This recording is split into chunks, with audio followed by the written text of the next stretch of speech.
Hello and welcome to confidence commerce classes. My side Vivek Gupta.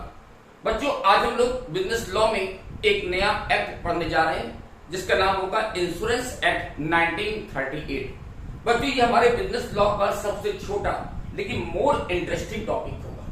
ठीक है, तो चलिए स्टार्ट करते हैं बच्चों इस एक्ट को, इंश्योरेंस एक्ट 1938। और इसमें आज हम लोग इसकी फर्स्ट वीडियो पढ़ने जा रहे हैं कि इंश्योरेंस कॉन्ट्रैक्ट क्या होता है, इंश्योरेंस कितने टाइप का होता है और इंश्योरेंस और वैगर एग्रीमेंट में डिफरेंस क्या होता है। तो इतनी चीजें आज हम लोग आज की वीडियो पढ़ेंगे। तो बच्चों, सबसे पहले समझें कि इंश्योरेंस कॉन्ट्रैक्ट क्या होता है।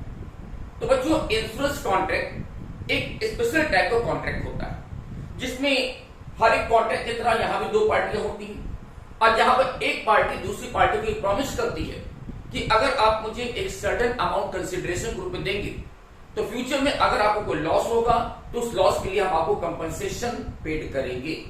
तो यहाँ पे ये जो कॉन्ट्रैक्ट हो रहा है इसी को बोलते हैं इंश्योरेंस कॉन्ट्रैक्ट। तो बच्चों, जैसे हर एक कॉन्ट्रैक्ट में दो पार्टियां होती हैं, वैसे हमारे इंश्योरेंस कॉन्ट्रैक्ट में भी दो पार्टियां होंगी। एक होगा इंश्योरर और दूसरा होता है इंश्योर्ड। इंश्योर्ड को हम लोग एश्योर्ड भी बोल सकते हैं। बच्चों, अगर आपका मीडियम हिंदी है तो इसे बोलेंगे बीमा दाता और ये होता है बीमादार।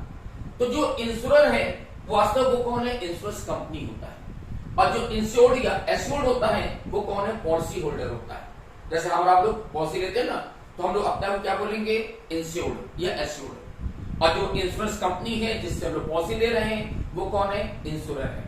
तो बच्चों, यहाँ पर इंश्योरर यानी इंश्योरेंस कंपनी एश्योर्ड को ये प्रॉमिस करती है कि अगर आप मुझे एक सर्टेन अमाउंट प्रीमियम के रूप में देते हो जो कि हमारे लिए कंसिडरेशन होता है, तो फ्यूचर में अगर आपके लाइफ में या आपकी प्रॉपर्टी में या आपके गुड्स में कोई लॉस होता है तो ऐसे लॉस के लिए कंपनी आपको कंपनसेशन पेड करेगी।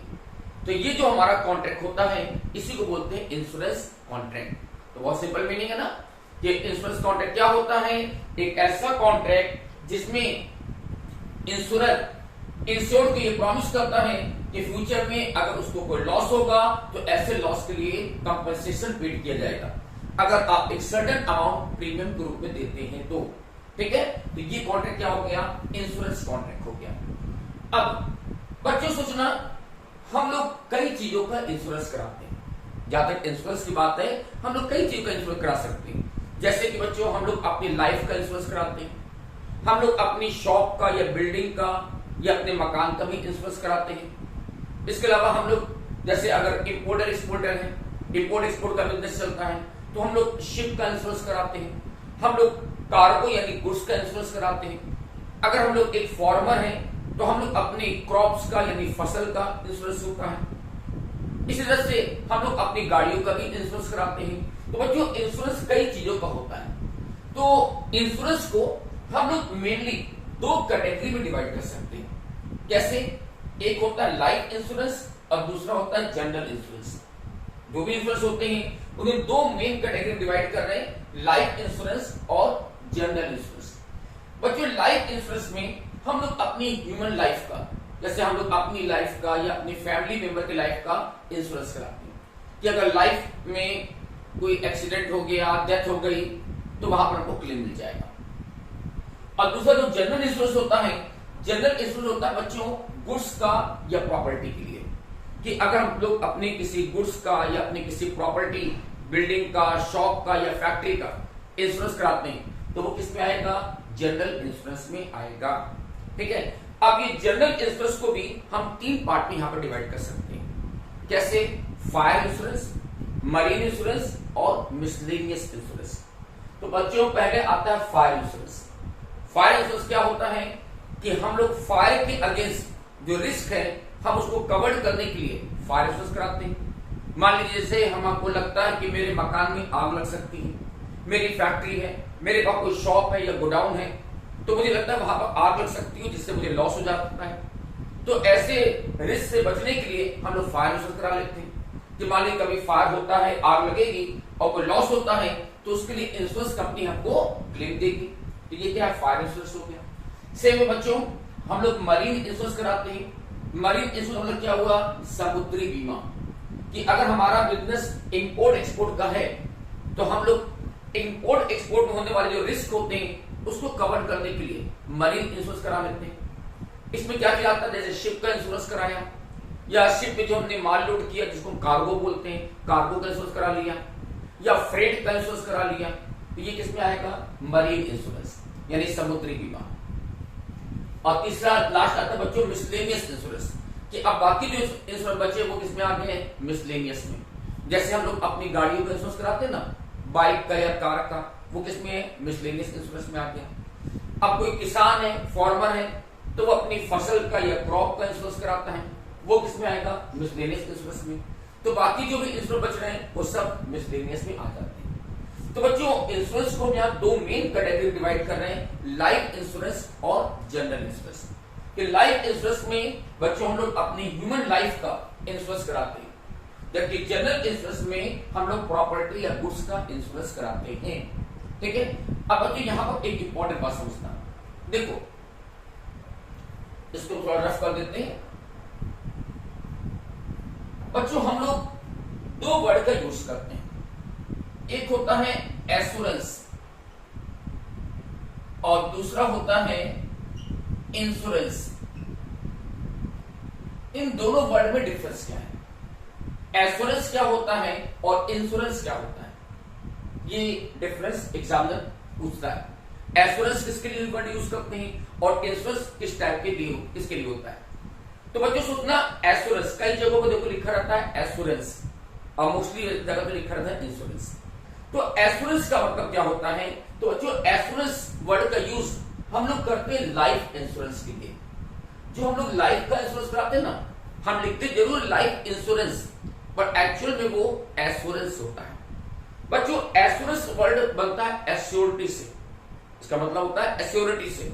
अगर इसको हिंदी बोले तो इसका मीन्स होता है आश्वासन। क्या होता है, आश्वासन। तो ये एश्योरेंस वर्ड का यूज होता है लाइफ इंश्योरेंस के लिए, जबकि इंश्योरेंस वर्ड का यूज बच्चों हम लोग करते हैं जनरल इंश्योरेंस के लिए। अब दोनों में फर्क क्या हो जाता है, डिफरेंस क्या हो जाता है, कि बच्चों जो लाइफ एश्योरेंस होता है, सोचना बच्चों लाइफ के मामले में इंश्योरेंस कंपनी हमें एश्योरिटी देती है, हमें आश्वासन देती है, हमें प्रॉमिस करती है कि आपकी प्रीमियम का पैसा डूबेगा नहीं, जो अमाउंट आप प्रीमियम के रूप में दोगे वो पैसा बिल्कुल डूबेगा नहीं।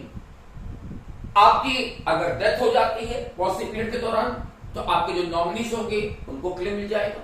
और अगर आपकी डेथ नहीं होती तो आफ्टर द मैच्योरिटी डेट, जितने साल की आपने पॉलिसी लिया है उतने साल बाद आपको खुद को क्लेम मिल जाता है। यानी बच्चों लाइफ इंश्योरेंस के मामले में हमारा कोई लॉस नहीं होता, बल्कि हमेशा फायदे भी रहते हैं। मान लीजिए मैंने अपनी लाइफ के लिए बच्चों 20 इयर्स की पॉलिसी लिया, तो 20 साल के दौरान हमारी डेथ हो गई, तो हमारे जो फैमिली मेंबर्स हैं, हमारे जो नॉमिनी हैं, उनको क्लेम मिल जाएगा। लेकिन मानो 20 साल के दौरान मेरी डेथ नहीं हुई, हम सरवाइव कर गए, तो मेरा प्रीमियम पैसा डूबेगा नहीं। जो पैसा मैंने प्रीमियम को पेड किया था वो पैसा मुझे विद इंटरेस्ट विद बोनस बढ़ के मुझे मिलेगा, और पॉलिसी अमाउंट का पैसा मुझे जीते जी मिलता है। यानी यहाँ पर इंश्योरेंस कंपनी प्रॉमिस करती है कि जो अमाउंट आप प्रीमियम के रूप में दे रहे हो वो पैसा डूबता नहीं है, वो पैसा 100% आपको मिलेगा, either on the date of death और the date of maturity, whichever is earlier. ये दोनों में से जो पहले होगा। अगर डेथ हो गई तो डेथ के टाइम, और डेथ नहीं हुई तो मैच्योरिटी डेट पर आपको क्लेम मिल जाता है। यानी वहां पर 100% क्लेम मिलने की गारंटी है, और वहां पैसा डूबने कोई चांस नहीं है। जबकि बच्चों यही बात सोचो कि जनरल इंश्योरेंस के मामले अप्लाई नहीं होती। कि जनरल इंश्योरेंस के मामले में बच्चों रूल कहता है कि अगर आपको लॉस होगा तभी क्लेम मिलेगा, if no loss no claim. ये जो वर्ड है इंश्योरेंस, बच्चों ये इंश्योरेंस वर्ड इंडेमिनिटी वर्ड से लिया जाता है, और इंडेमिनिटी वर्ड का मतलब क्या होता है, क्षतिपूर्ति। हिंदी बोले क्षतिपूर्ति। तो यानी अगर क्षति होगी तभी तो क्षतिपूर्ति मिलेगी, और अगर कोई क्षति नहीं हुई, कोई लॉस नहीं हुआ, तो कोई क्लेम यहाँ पर नहीं मिलता है। अब जैसे बच्चों एग्जांपल लीजिए कि आप लोग अपनी गाड़ियों का इंश्योरेंस कराते हो, बाइक का या कार का। अब मुझे बताओ कोई क्लेम मिलता है क्या, कोई क्लेम मिला क्या, नहीं मिलता ना। कब मिलेगा, जब गाड़ी आपकी चोरी हो जाए या कोई एक्सीडेंट हो जाए तब क्लेम मिलेगा। और सोचो अगर ऐसा नहीं हुआ तो कोई क्लेम नहीं मिलेगा, और हर साल आप उसका इंश्योरेंस कराएंगे, कोई लॉस नहीं हुआ तो प्रीमियम जो आपने दिया वो डूब गया। नेक्स्ट ईयर फिर से आप उसको रिन्यूअल कराओगे, फिर से प्रीमियम दोगे। तो यहां पर क्या होगा कि लॉस अगर होगा तभी क्लेम मिलता है, if no loss no claim, ठीक है ना। तो ये फर्क हो जाता है बच्चों एश्योरेंस और इंश्योरेंस वर्ड के लिए। तो हालांकि लाइफ के लिए भी हम लोग इंश्योरेंस वर्ड यूज करते हैं, बट एक्चुअल वो एश्योरेंस होता है। तो लाइफ के मामले में बच्चों यहाँ पर 100% क्लेम मिलने की गारंटी है, चाहे डेथ हो या ना हो। अगर डेथ हो गई तो डेथ के टाइम आपको जो नॉमिनी होंगे उनको क्लेम मिल जाएगा, और डेथ नहीं हुई तो मैच्योरिटी डेट जितने साल की पॉलिसी लिया गया उतने साल के एंड में हमको मैच्योरिटी क्लेम मिल जाता है। जबकि इंश्योरेंस के मामले में जो जनरल इंश्योरेंस कराते हैं वहां पर रूल कहता है कि अगर लॉस होगा तभी क्लेम मिलेगा, if no loss no claim. बात समझ में आ गई कि एश्योरेंस और इंश्योरेंस में डिफरेंस क्या हो गया। तो बच्चों एश्योरेंस वर्ड का यूज लाइफ के लिए होता है, जबकि इंश्योरेंस वर्ड होता है जनरल इंश्योरेंस के लिए, ठीक है ना। चलो अब आगे बढ़ते हैं बच्चों। इसके बाद मुझे एक डिफरेंस आपसे डिस्कस करना जो काफी एग्जाम में आता है कि इंश्योरेंस कॉन्ट्रैक्ट और वैगर एग्रीमेंट में डिफरेंस क्या होता है। बच्चों वैगर एग्रीमेंट को हम लोगों ने पिछले चैप्टर पढ़ा भी था, याद करिए इंडियन कॉन्ट्रैक्ट एक्ट में वैगर एग्रीमेंट आया था ना, बाजी लगाने का ठहराव, और जिसमें हम लोगों ने पढ़ा था कि वैगर एग्रीमेंट का मींस क्या होता है, बेट लगाना, बाजी लगाना। और याद करिए मैंने आपसे कहा था कि बेट लगाने का जो एग्रीमेंट होता है वो टोटली वॉइड होता है। हमारे इंडियन कॉन्ट्रैक्ट एक्ट के अकॉर्डिंग हम जो बेट लगाते हैं वो कॉन्ट्रैक्ट पूरी तरह से वॉइड माना जाता है, व्यर्थ माना जाता है। तो एक क्वेश्चन यहां पर एग्जाम में आता है कि इंश्योरेंस कॉन्ट्रैक्ट और वैगर एग्रीमेंट दोनों ही चीजें बच्चों फ्यूचर इवेंट पर डिपेंड करती है। सोचिए इंश्योरेंस कंपनी भी आपको प्रॉमिस करती है कि फ्यूचर में अगर आपकी लाइफ में या आपकी प्रॉपर्टी में कोई लॉस होता है तो उसके लिए कंपनी आपको क्लेम देगी, यानी डिपेंड करता है फ्यूचर इवेंट्स पर। और जबकि वैगर एग्रीमेंट के मामले में भी फ्यूचर इवेंट्स होता है कि अगर हमने कोई बेट लगाई तो बेट जीतेंगे हारेंगे, फ्यूचर इवेंट्स। तो एग्जामिनर कहता है कि ये दोनों ही चीजें फ्यूचर इवेंट पर डिपेंड है, तो दोनों में डिफरेंस क्या है। तो देखो बच्चों हमने यहां पर कुछ डिफरेंसेस आपको दिए हैं इंश्योरेंस कॉन्ट्रैक्ट और वैगर एग्रीमेंट के लिए। देखते हैं सबसे पहले तो दिया ऑब्जेक्ट, कि दोनों के ऑब्जेक्ट में डिफरेंस है। बच्चों हम लोग जो इंश्योरेंस कराते हैं वो क्यों कराते हैं, प्रोटेक्शन अगेंस्ट द लॉसेस, कि फ्यूचर में अगर हमको कोई लॉस हो जाए, लाइफ का लॉस हो गया या प्रॉपर्टी का लॉस हो गया या गुड्स का लॉस हो गया, तो उसके लिए इंश्योरेंस कंपनी हमको क्लेम देगी, और इसके लिए हम लोग इंश्योरेंस कराते हैं। देखिए जो वैगर एग्रीमेंट होता है बाजी लगाना, वो किसके लिए होता है, स्पेकुलेशन गेन के लिए, यानी वहां पर जो जीत और हार के लिए, जीत जाएंगे या हार जाएंगे, तो वहां पर जो पर्पस होता है जीत और हार होता है, तो वो स्पेकुलेशन गेन के लिए होता है, ठीक है ना। चलो नेक्स्ट बच्चों अगला point is a very important, insurable interest. Insurable interest बच्चों नेक्स्ट वीडियो में हम लोग इसको बहुत डिटेल से पढ़ने जा रहे हैं कि इंश्योरेबल इंटरेस्ट क्या होता है। अभी के लिए इतना शॉर्ट में समझ लें कि इंश्योरेबल इंटरेस्ट का रूल ये कहता है कि हम लोग केवल उन्हीं चीजों का इंश्योरेंस करा सकते हैं जिसमें हमारा इंश्योरेबल इंटरेस्ट होता है।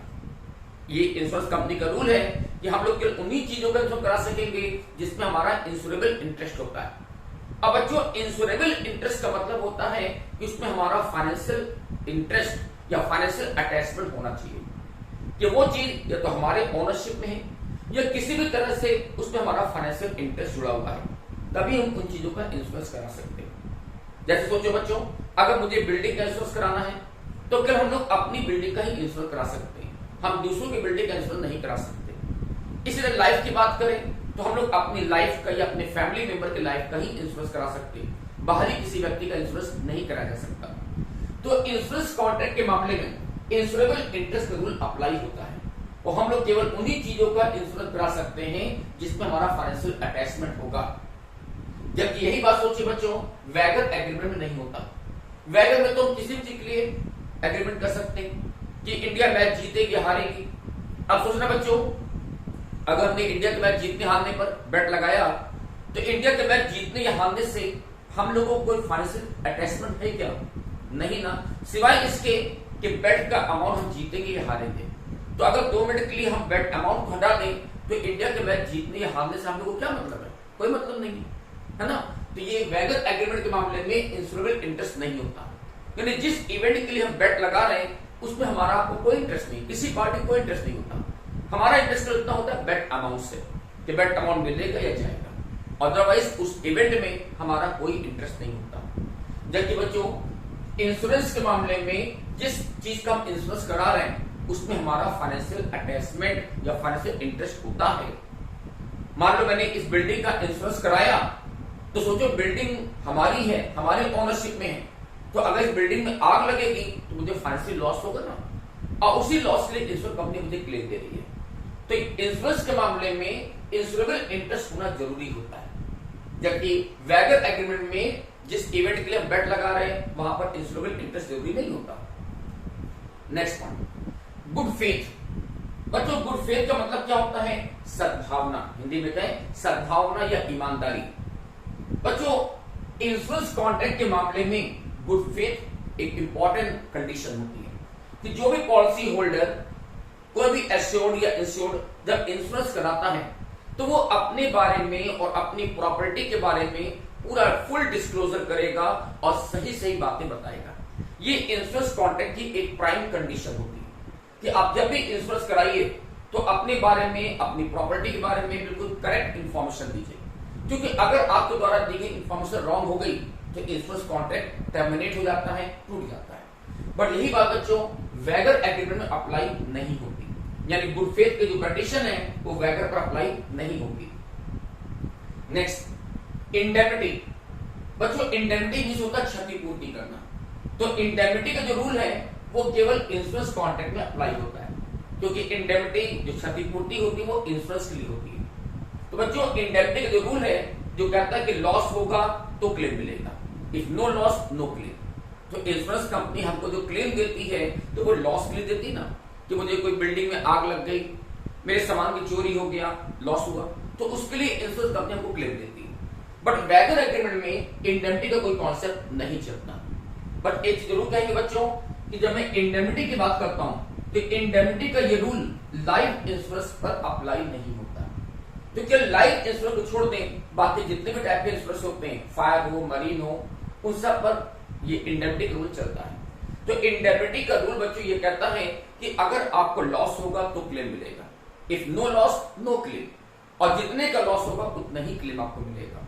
तो ये जो रूल है इंडेमिनिटी का वो केवल इंश्योरेंस के लिए बना हुआ है, वैगर का इससे कोई मतलब नहीं होता। और लास्ट पॉइंट, वैलिड और वॉइड। तो बच्चों हम जानते हैं कि जो इंश्योरेंस कॉन्ट्रैक्ट होता है वो एक वैलिड कॉन्ट्रैक्ट है, वो इन्फोर्सेबल कॉन्ट्रैक्ट है, हम उसको लॉ से इन्फोर्सेबल करा सकते हैं। लेकिन जो वैगर एग्रीमेंट होता है वो टोटली वॉइड होता है, व्यर्थ माना जाता है।